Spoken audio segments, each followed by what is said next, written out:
Every set of identical twins you've ever met started as the same accident. One fertilized egg, one random split, no cause, no warning, and no gene for it. It happens inside a window of about 13 days, and depending on which hour inside that window it lands, you get 2 placentas or 1, 2 amniotic sacs or 1. Twins who barely resemble each other, or twins so alike their own mother mixes them up in the delivery room. Doctors call this the twinning window, and it runs from roughly day 1 to day 13 after fertilization. Miss that window and you don't get twins at all. Land in it, and exactly when you land determines almost everything.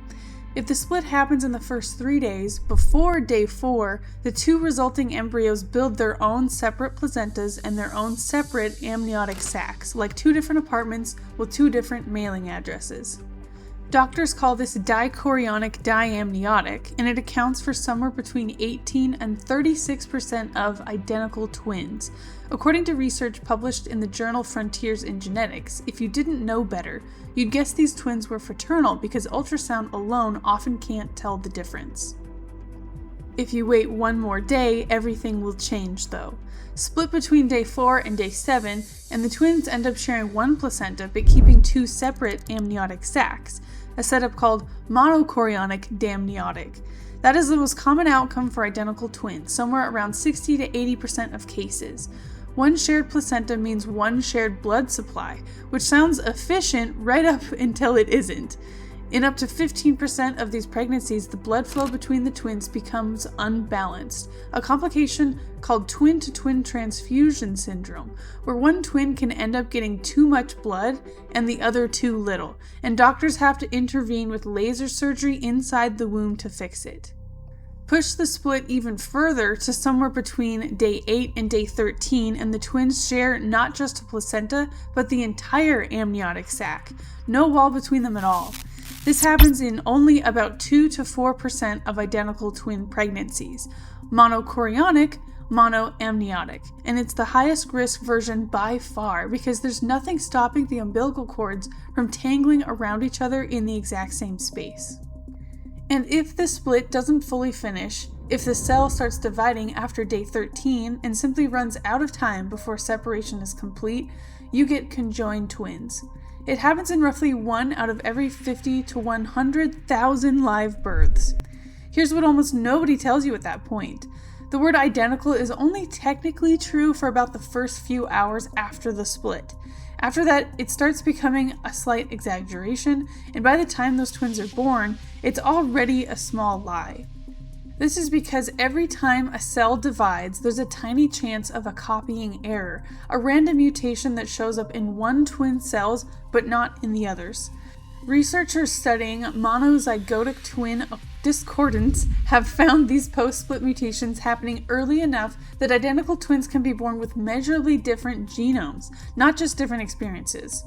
One twin might carry a genetic variant the other one simply doesn't have, purely because of when in development that copying error occurred.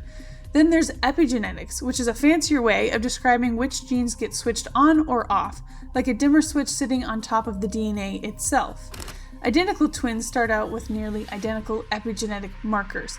By adulthood, though, studies have found those markers can diverge so much that older twin pairs are epigenetically less alike than young twin pairs, purely from decades of different diets, different sunburns, different stress, different everything that changes the DNA.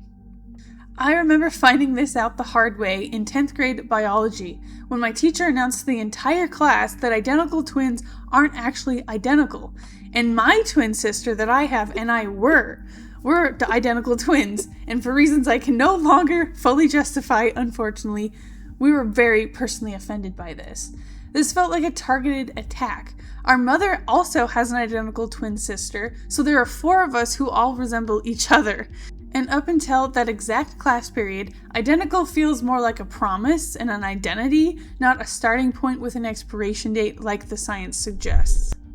So the freckle that one twin has and the other doesn't, the one who's allergic to shellfish while the other isn't, the one whose hair went gray first, none of that requires a difference in the original genetic blueprint. It just requires time and the cells doing what the cells do, which is copy imperfectly over and over for an entire lifetime.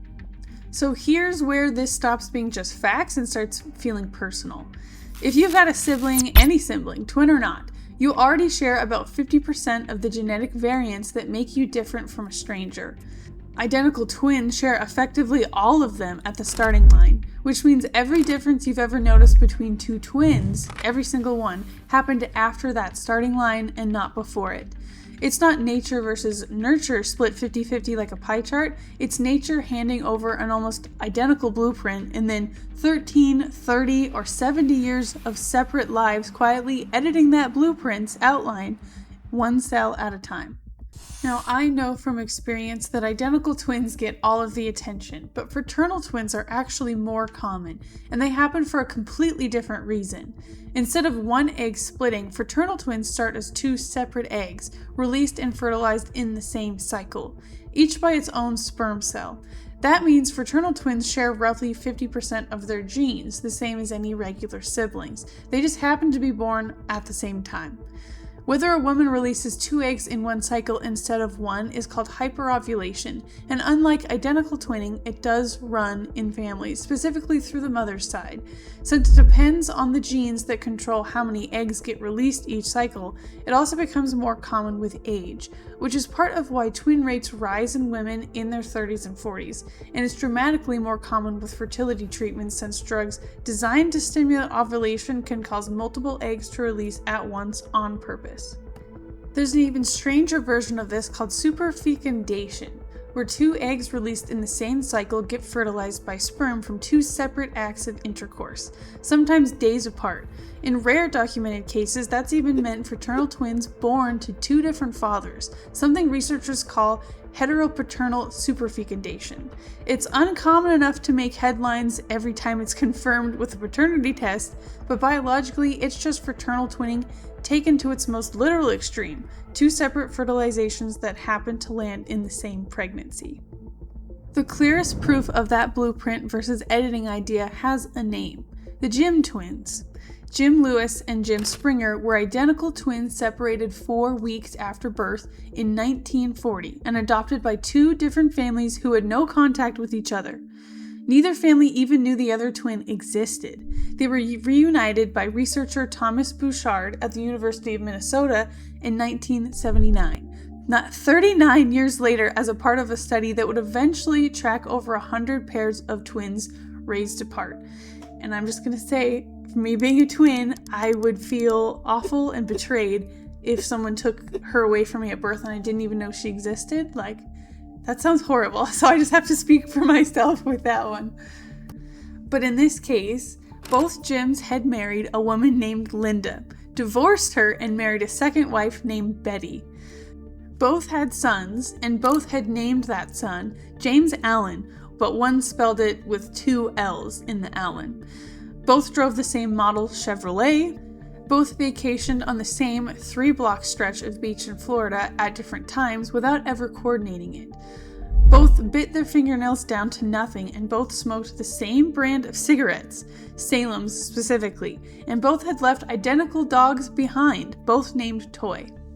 And it kind of makes me wonder with my mom and her twin sister, obviously they had kids about the same time, but they didn't name them the same names, probably because they knew of each other. But I wonder how similar my mom and my Aunt Carol would be, or me and my twin sister would be, if we didn't actually know the other one existed, which would be so weird.